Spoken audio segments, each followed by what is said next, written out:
की, श्री कृष्ण जन्मभूमि की, काशी विश्वनाथ की, क्रांतिकारी धरती पिपरा गौतम की। साथियों, संत रविदास जयंती के साप्ताहिक कार्यक्रम के दूसरे दिन आज मैं जिनके नेतृत्व में बस्ती के कार्यक्रम में आया, उत्तर प्रदेश के सबसे ऊर्जावान, सबसे ऊर्जस्वी और तेजस्वी जिलाध्यक्ष माननीय अखिलेश सिंह जी के आमंत्रण पर आज आपके बीच में आया हुआ। बस्ती जिला क्रांतिकारियों की धरती तो है ही, तपस्वियों और त्यागियों की भी धरती है।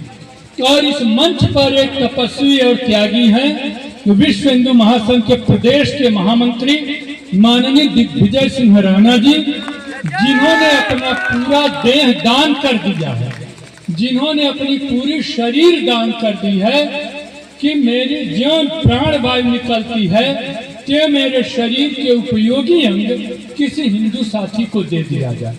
विगत वर्ष ये पैदल प्रयागराज गए थे। इस बार आप लोगों की समस्याओं को लेकर के पैदल राजभवन लखनऊ गए। अभी इनका जी नहीं भर रहा है, कह रहे मैं पैदल हस्तिनापुर भी जाऊंगा, दिल्ली भी जाऊंगा और इस क्षेत्र की समस्याओं के लिए मैं सब कुछ करूंगा। वे प्रदेश के महामंत्री हैं। हमारे बीच में माननीय अरुण भारती जी, आज के इस कार्यक्रम के मुख्य वक्ता, माननीय सुधीर सिंह जी, माननीय लल्लू पांडे जी, माननीय हरिओम प्रकाश जी, माननीय अजय मिश्र जी, किन्नर प्रकोष्ठ की प्रदेश उपाध्यक्ष माननीय रेखा जी, शिवलाल प्रेमी जी, सौरभ त्रिपाठी जी, शिव कुमार जी, रंजीत यादव जी, रमेश गुप्त जी, इस पावन धरती के मां सरस्वती के विद्या मंदिर के अध्यक्ष माननीय श्री विजेंद्र सिंह पप्पू जी, धर्मेंद्र त्रिपाठी जी, राजेश तिवारी जी, माननीय प्रबंधक जी, मम्मू सिंह जी, अनिल यादव जी, अरविंद पांडे जी, विजय भान सिंह जी, अजय श्रीवास्तव जी, नीरज सिंह प्रधान जी तथा क्रांतिकारी धरती के क्रांतिकारी साथियों। संत रविदास जी का जन्म आज से लगभग 650 साल पहले वाराणसी जनपद के सीर गोवर्धन गांव में एक दलित परिवार में हुआ था। उनके पिता, उनका वंश परंपरा का कार्य था, मोची का काम था, जूते बनाना, जो चमार जात या उस व्यवसाय से जुड़ी हुई जात से वे संबंधित थे। उनके पिता मंतोख दास तथा उनकी मां कलसा देवी थी। उनके पत्नी का नाम लोना देवी और उनके लड़के का नाम विजय था। यह उनका पारिवारिक संबंध था। वह कालखंड मुगलों का काल था। पूरे देश में मुगलों का शासन था। मुगल सम्राट चाहते थे कि यदि अकेले संत रविदास यदि इस्लाम धर्म स्वीकार कर ले तो हिंदुस्तान के जो लाखों अनुयायी हैं ये सब आसानी से सब के सब मुसलमान बन जाएंगे और पूरा देश में इस्लामीकरण हो जाएगा। अकेले संत रवि, हालांकि वह कालखंड जो था संत महापुरुषों का कालखंड था।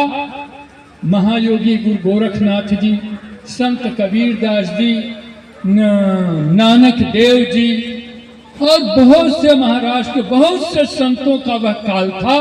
इन संतों ने बृहद हिंदू समाज को मुसलमान बनने से रोका।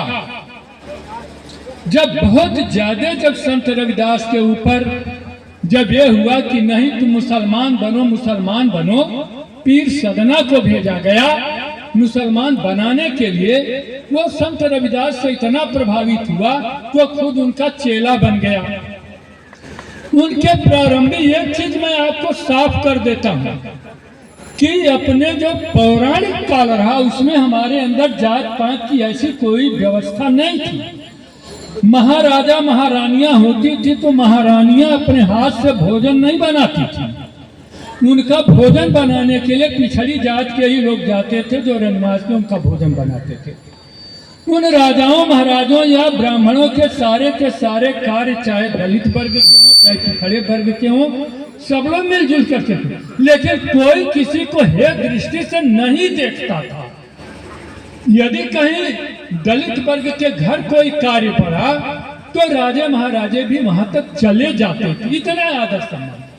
मुगलों और अंग्रेजों ने सोचा बृहद हिंदू समाज को तोड़ो और जाति जात का नारा लगा करके सवर्ण और अवर्ण दो भेद पैदा किए। संत रविदास का काल इसी झंझावात में था, जब एकदम से जाति पात पूरे चरम पर था।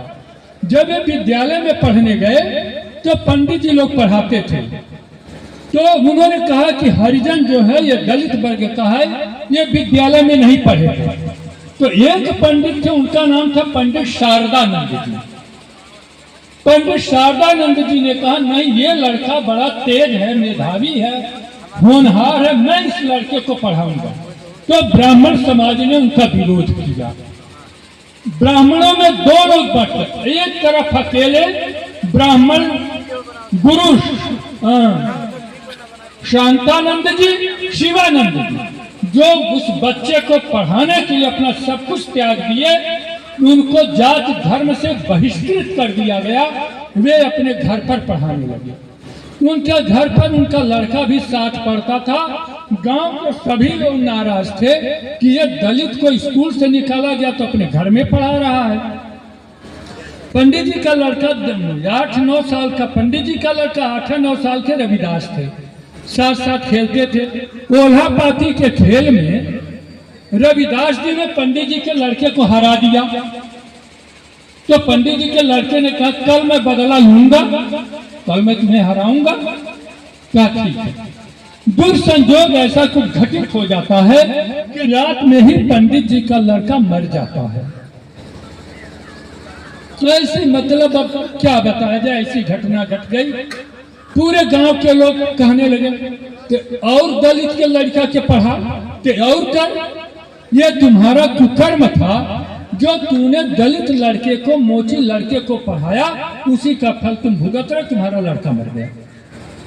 पंडित शिवानंद ने कहा नहीं, जन्म मरण यह विधि का विधान है, इसमें रैदास की कोई गलती नहीं। उनका जन्म कल लोग मनाए हैं, लेकिन उनका जन्म 1 फरवरी को नहीं हुआ था। उनका जन्म माघी पूर्णिमा के दिन हुआ था। संजोग से कल माघी पूर्णिमा भी थी, दिन रविवार था। इसी नाते रविवार के नाते उनको रैदास कहते हैं, रविदास कहते हैं, कहीं कहीं रविवार भी बोलते हैं। तो इसके बाद फिर पंडित जी के रैदास को पता लगा कि पंडित जी का लड़का मर गया। तो रैदास आने लगे पंडित जी के लड़के को, माननीय शुक्ला जी, अंतिम दर्शन करने के लिए। तो गांव के लड़कों ने उनको पीटना शुरू कर दिया। कहा अभी तो उनका लड़का मरा है, अब क्या चाहते हो पंडित जी भी मर जाएं? तो जब पंडित शिवानंद को पता चला तो भागे भागे आए, कहे मत छोड़ो रैदास को, ये मेरा शिष्य है, ये मेरा विद्यार्थी है, ये बहुत होनहार है, मेरा लड़का मरा, वो विधि का विधान है, इसमें इसकी कोई गलती। वो पकड़ करके ले गए। रैदास उस बच्चे को, अपने साथी को पकड़ करके हिलाने लगे। कहे आज तुम मुझे हराने वाले थे ना, तुम हराने वाले थे ना मुझे, चलो मुझे हराओ, चलो मुझे हराओ। और वो जल्दी जोर जोर से पंडित जी के लड़के को झकझोरा। वो झकझोरते कुछ समय के बाद पंडित जी के लड़के के शरीर में प्राणवायु का संचार हो गया। तो देखते ही देखते पंडित जी का लड़का उठ बैठा। इस चमत्कार को देख करके लोगों को महसूस हुआ कि रैदास जो है यह कोई सामान्य व्यक्ति नहीं है, यह गंगा जी का परम भक्त है। गंगा जी के परम भक्त थे राजा भगीरथ जी, जो गंगा जी को लाए थे। महाराजा हरिश्चंद्र जी, जो इसी क्षेत्र